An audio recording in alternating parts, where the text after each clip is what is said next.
All right, welcome to DTLT today.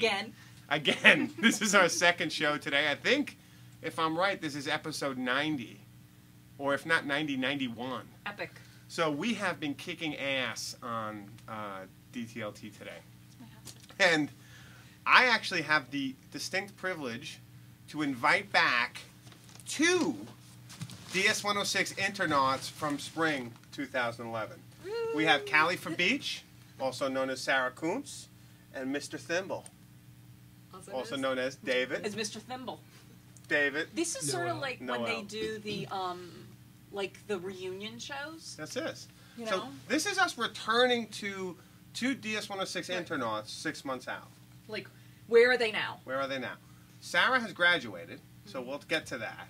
And David, this is your final kind of last couple of weeks of UMW. Bittersweet from what I've seen from your infrequently updated blog.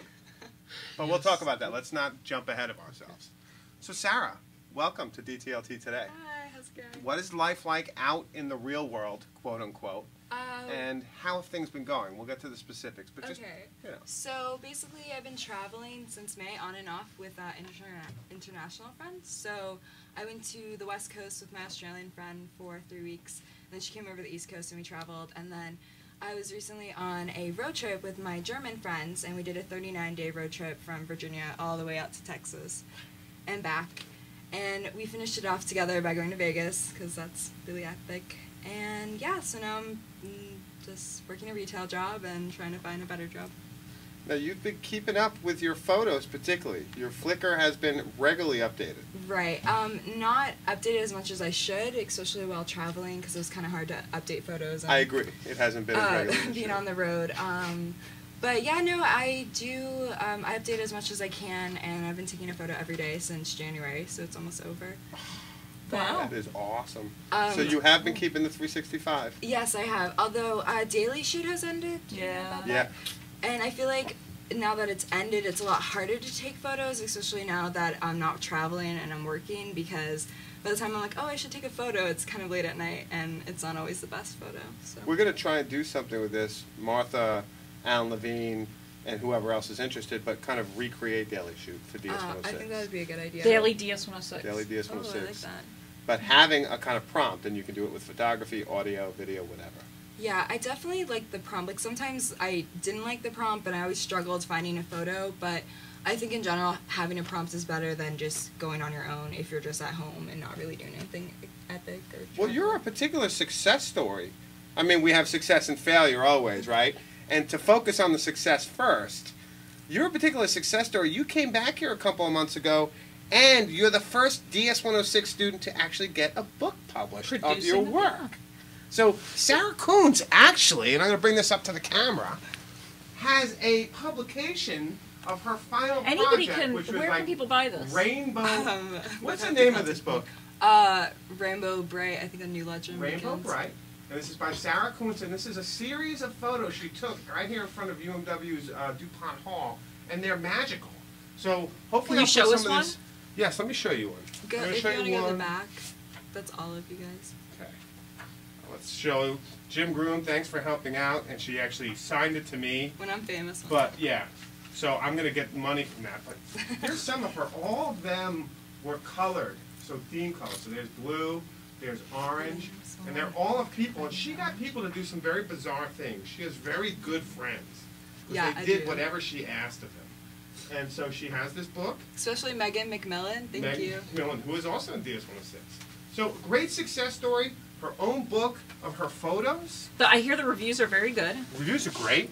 You know, you have to be special to be able to get one, and I got my own, and I'm not giving it to anyone. I'm keeping it. Well, and I So, bet, Sarah, and I you've been guess awesome. you would say that this dream of yours to publish a book really couldn't have happened without DS106. Yeah. Did you say that's a fair statement? Definitely. DS106, I've always loved photography, and I haven't been able to do it, I wasn't able to do it in college, so this allowed me to kind of pursue my passion as a photographer, especially at the end when I got a really nice camera from DS106 and was able to take really great quality photos. Those were awesome. That's what DS106 is And all about, though. And so you're keeping it up, though. You're doing the... Yeah. So there's the idea of keeping it up, the creative habit daily, and then there's the idea of not keeping it up. David, welcome to DTLT today.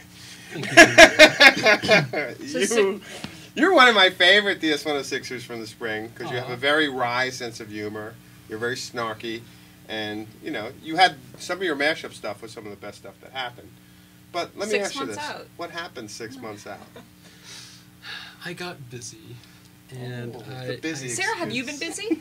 I have. Okay. I just wanted to clarify that. Okay, go ahead.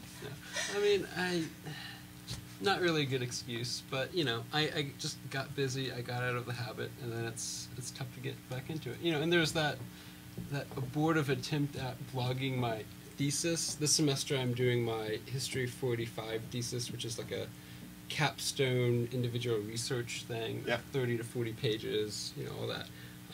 And so I had this idea of, you know, I'll just blog what I'm doing and the assignments and what I'm researching, and that ended up just not happening. I think I wrote 2 posts. Were they substantive posts? They were. Yeah, they were good. They were thoughtful? They were... I mean, I tried to make them thoughtful. And they were. And I warned him that you bring it or you don't. Right. Yeah. And do you feel like you've brought it? No. I mean, okay, so we're 6 months out from DS106. If we were to bring you both back here in 6 more months, what would you have done to turn that around? Yeah. Give us a plan, some action today. Items. I mean, let's bring up David's blog. Let's start over a new... Deliberately snarky, because he actually has a really thoughtful post. He went back and did the big caption and talk a little bit about what you did and then what you wrote about it. I think it's a wonderful assignment. Well, I mean, I really like the big caption, big hip-hop assignment, whatever it's called. That's where you take a picture from this site that has the news in pictures, then you overlay like some pop songs, lyrics onto it. And I did one originally from the protests in Tunisia, I think, with some silly Katy Perry lyrics, "Turn the sky with a bread gun," which is really great. And that was one of the assignments that really stuck out for me thinking about DS106 because it's really interesting, that nice juxtaposition. So last night, as I was not doing my mini papers that are due, I was like, you know, I should do something for Jim Groom, but I didn't really want to write about what I was writing. I mean, that was the big problem. I ended up writing just mediocre versions of the papers I was writing. I didn't really want to do that. Yeah. So I decided to do another hip-hop assignment, which was up there. How did it feel to do that? Good. I mean, to get back on the horse. Yeah. I mean, it was fun. I think it was probably easier than trying to, I think it's in the blog, it was like shoehorn stuff into the DS106 mold. Yeah. I think that's a really good point you bring up, is I could see why some people may not want to blog their papers or their research in the same way. But the fact is when you start doing like creative stuff with images, pop culture and stuff, it seems more bloggable and more likely. And, you know, Sarah's been blogging using Flickr. She's just been taking photos, and she probably would do that anyway. But I am, I'm only like kidding with you and having fun. Like my Twitter back and forth with you is really just to stay in contact, and that's what it's all about. But the idea of finding something that you want to blog that isn't necessarily so strictly academic or so strictly about the paper, and how do you make it a space that's yours where you can reflect that stuff, but it doesn't have to be like, oh, that paper, that 20-page paper isn't really about this format of the blog. And that's why I liked it, because what you talk about in that post is not only the photo and the big caption, but also the politics, the idea of democracy, the notion of this woman, because the image is awesome, this woman with a stick going after these guards, and then these Katy Perry lyrics about these alternative life, if we could live it. And I think it's a really powerful reflection on the moment from your point of view. And I always like the fact, I want to believe that that's what DS106 provided, even if it's just this isolated instance. is this kind of complete escape from some of the kind of predefined ideas of the paper. Like, I wish you didn't feel that there was such a, you know, shoehorning of the stuff you do in every other class to match DS106, and vice versa, you know? And I mean, I realize it doesn't have to be that way, and it shouldn't be that way, but that's just what ended up happening when I tried to do it. And perhaps if I had had your guidance, I would have done it differently. Yeah, right. We'll see. But, so. Well, no. So let me ask you, 6 months on, I'm teaching this class again. Let me ask you guys, you went through the class. We got a couple of things we're doing with DS106. Probably should talk about it.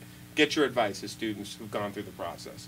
First, we're changing the assignments. Martha is working on this, and we'll probably have its own show, where we're going to actually rate all the assignments. And we may invite each of you to kind of come in and rate them and decide how difficult certain assignments are for visual, design, what's harder assignment, what's an easier. And then every week or every 2 weeks, we're going to ask students, you got to do X amount of stars. Okay. So 20 visual assignments, 20 stars worth. So one would be worth 3 stars, another 4. But however you do it, it's got to be at least 20. Okay. Right? So we're kind of trying to, the idea is we don't want everyone to just do the simplest assignment and run. Yeah. Not that that's bad, but if they do that, they do a number of them, right? So that's one thing. The other thing that we're thinking about is I'm letting anyone who wants to get into DS106 get in. Oh, that's cool. So it's completely, even for UMW students. And the idea is I'm going to send an email out and say, look, you can take this face-to-face, you can take it online, or you can come and go as you like. So it's complete option. What do you think about both of those options? The assignments and the star rating, and also the idea of allowing students to decide how they want to take the class? In terms of like face to face and like online, I feel like in general it was nice to like meet you in person, and it's great to do the online stuff, but I also think like in person was cool too, and just meeting all the people we met, you know, who came and talked at our lectures. So I don't know if I'd do like, oh, it's a choice, like if you want to come or you don't want to come, because I feel like a lot of people would be lazy and not show up because they could just do the assignment and, you know, not really care. But if they're like, but there were a lot of people who were in the online course in the spring who did great work. They just didn't have to come and listen to me talk, which might be considered like a bonus. You know what I mean? Yeah. You get great quotes if you come to class. That's right. true. You did the great quote one. So, I mean, but I love the idea of giving people option. Yeah, Like- no, I think that's cool. And I think people will do what they're comfortable with. But that's an experiment. How about the assignments? I think that's a good idea too, because I know people are really busy and not everyone was like a nerd like me and like loved the class and wanted to do every assignment the best they could. But I think it's good that you have that option, like, okay, like do the 20 star, the really hard project, or do a couple easy ones. Yeah? Kind of give them a choice. Because I feel like some people in our class, they just took the easy way out, and it was kind of annoying. You know, if you slaved and they did nothing. Well, Yeah. and that was part of just finding a way to make that a little more equitable. Yeah, exactly. And which is kind of the thing I'm struggling with right now, and I'd love some advice on, is Martha and me were talking about it. Martha's like, well, how are you going to decide what's a 1 star, what's a 5 star? Yeah. And like, what makes a hard assignment? You know, because there's also like the thought and the magic. Well, and there's that goes also the into sense it. that like some assignments are easier for you than they are for me. Yeah. I mean, particularly when you're working with different media. That's right. So we have to find a way to rate those that sort of recognizes those disparities, but still, you know, truly gets across the idea that, you know, some of these assignments you really are more likely to spend 20 hours on. Yeah. Yeah, that's true. Yeah, it's true. So, One of the cool things that happened, and it was interesting to me, and I didn't know if it was happened, but someone used, you ever hear that song, My Umbrella, Umbrella, who sings it? Rhiannon? Yeah, Is that Rhiannon. right? Okay, so this pop culture figure and a student from the online class actually did a video using PowerPoint and YouTube and screencasting, basically doing the effects, the economic impact of return on, what is it called? The diminishing law of value or something like that? they did this for an Diminishing econ returns. class? Yes. And he used what he had learned in DS106 to demonstrate how Rhiannon's song about this umbrella was a perfect case of diminishing return because of how many times she said it. And so he actually charted it out in real time and did this weird analysis. And I don't know if it's economically sound in terms of theory, but it was brilliant. And I was thinking to myself, and this is something that I think Martha and I have always thought about DS106, like, we would hope that it's not only a course to think about identity, online spaces, interrogating those spaces, but also a space where the stuff you do in your history or your art or your social sciences, it's a place where you'll bring those skills to bear on reimagining across the disciplines. Right. Mm-hmm. And to see that has been interesting. And what do you guys think about that? Is that something you could imagine even for your career as you move on, Sarah, or for what you're doing with history now?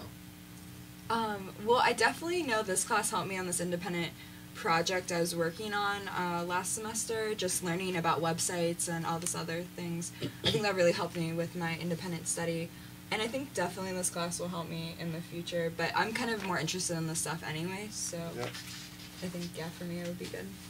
I mean, I think it definitely can be. It's just a question of whether you take the time to do it. And the problem is that a lot of these skills are just they're very useful, but not for the courses as they're set up. Yeah. I mean, I need to write a big long research paper. Everyone's got to write the same paper. It's got to be fair. And maybe I can make a really interesting, picture, song, clip, mashup that illustrates what I'm doing. I'd like to do that, but I can't get credit for that. Yeah. And when I'm writing this really huge paper, I'm spending hours working on it, trying to figure out a way to do DS106 stuff with what I'm doing is really hard. Yeah. So as long as we're still doing the same courses, I think it's going to be very difficult to use these skills. Yeah. So I think if you had a more flexible system where you could do different sorts of assignments while keeping some of the more traditional. It's a very interesting doing idea, and it feeds into my master plan, Yeah. which I will execute at some point in the future, which is that this whole repository of assignments that we're building for DS106 is actually a much more broadly applicable repository of digital media assignments that could be modified in lots of different ways and applied in various disciplines. So we're hoping at some point that we can kind of unleash this on faculty as a resource for them to mine, so that when they're thinking about ways to do kind of digitally literate assignments or media literate assignments, Yeah. that maybe this is a starting place. And I think the example from that econ class is a great, of a student doing it with their own initiative, It's awesome. but you might look at that assignment and be like, look at creating something like that and be like, why would we be doing that in an economics class? When in fact it's a really effective way of conveying an idea and doing it using digital media. And his name was Jonathan Blake, just to give him credit. And to go back, both because I think Martha's master plan is the right plan, and to say what you're saying, one of the things that worries me about the stuff we're doing is I hope it's not considered this segregated oddity. Like, it really does need to be baked into, because, look, and this is not something unique to UMW. Digital history, digital humanities, these things are emerging, right? The Academy may be a little late, but is still trying to struggle with them. And I always thought that DS106 is part of an extension of what we do at DTLT in terms of thinking how to integrate these technologies and these ways of thinking about narrative across disciplines in different ways, particularly with new media. So it's great. And it's also great to see that you guys are even willing to come back to talk DS106. Yes. Because it's important, like what you guys do and how you frame it. Is going to inform what we do with other faculty and how this is kind of, carried on as a legacy. Well, I think the big difference between us is that, I decided that this was, taking a photo every day was going to be a year-long project. So I was in it for the long haul, so it's like, okay, of course I'm going to think about DS106 every day because I'm taking a photo every day. Versus David doesn't have a project. Well, this is fine. You don't have a project like that. So maybe, once in a while you'll do a DS106 thing, but not as much as me. And then when my project ends, I don't know if I'm going to start it up again or just leave it. I'm not sure. And there's also the creepy reality that why is this person who taught a class still talking about this DS106? And why is he for life? And why won't he leave us alone? And why on Twitter is he bugging us? Maybe the problem lies here. That could also be the case. I don't want to admit it, but you guys are being very good sports. You could be you're a loser. Your class was marginally interesting. Let's move on. No, I don't think you're the problem. You're very kind. I know. I'm More always, kind I'm than always me. so gracious. You are. No, I would not have made that blog post last night if you were not harassing me on Twitter. And I will be finishing up with all my projects in the next month or so. So maybe if I have free time, either unemployment or Yeah. in the evenings Could be- after could be working, good. you know, either way, you know, I will continue. Well, But- Andrew Allingham is writing a series for us. Oh. So What he's happened to actually, that? I have it. These two, I got to get them off their ass to do it. But I haven't we read actually it have yet. a sitcom that Andrew we're gonna Allingham be in is a writing sitcom. for us. It's That's awesome. I want to. Can you send? I I'm haven't sorry. read it. I will. I'll send it to you. You're in it too. I would hope I'm in it. Yeah. I don't know what to say. Oh, I mean, You're mentioned. I think it's very important to have some sort of Back to idea your- of what you're doing. Put And your that's, headphones the problem on. was I didn't have a central idea. Yeah. Sarah did. You wanted to do this thing. I had this Yeah. vague idea of Oh, I could for the do. final project? Yeah. But Sarah was like a superhero. Yeah. I mean, that was that's unfair. I forget what my final project was, but it wasn't. It was. I was gonna make postcards from like that year and then the year before, and which is a great idea. I just never did it, and I ended up just going with a photo a day because I was easier. Yeah. And I mean, I think it's just because I like taking photos. You know what I mean? Mhm. Like maybe if you found something that you love doing every day, Mhm. But it or was- if you had people to. But it was do- also you and your roommate, Oh yeah, Megan. Oh well, Elena Sam. Elena, who done that amazing ARG for Zach Whalen's class. Yeah. Which gave me part of the inspiration for when Martha, Andy, Tim, and I were doing the Summer of Oblivion, which was DS106 over the summer, to say like, oh wait, what we're doing is kind of like what you did. We're doing an ARG. The students don't know that Dr. Oblivion's not really a person, but he's this professor who shaved his head. And I think they knew. some of them didn't. I want to believe that. But it was this immersion ARG that was happening. Okay, Jim. I will live in Dr. my own Oblivion? little world. You didn't hear about the whole Dr. Oblivion No, thing. no. Oh, it was frightening. Like I Yeah. saw a photo. Yeah, can you bring up a photo to show people? Because it's Dr. Oblivion. ridiculous. Yeah, it's He Dr. doesn't Oblivion even is look like nuts. himself. You'd be like, I walked into the room and Andy was here into this office, and he was like, "I have no idea. Like, can I help you? Like, what are you doing in my office?" And I'm like, "Andy, it's me." he did Like, not really? look like himself. It was nuts. I didn't follow the summer thing, but I like saw it afterwards. Yeah, I was curious about how that went. I mean, so much madness in so little In time. 5 weeks. Luckily, it was only 5 weeks, but for me, it was the most exhilarating 5 weeks I've ever had because we literally did not know where we were. Martha and I and Lee, Of how we've who was conceptualized in the higher class, and education. also an actor in the whole Oblivion thing, were really having a blast. But it was complete chaos. If you thought DS106 in the spring was nuts, this was like flat out, like all. Out of the 24 students who took it, only 2 really were rebelled. The other 22 were pretty mellow, but those 2 Have were their like, bodies been recovered? yeah, the bodies have been David, recovered. So there it is, David. Oh gosh. If you Yeah. can look it up like up close, it's crazy. Isn't that nuts? Just complete transformation. Even my wife and kids are like, really?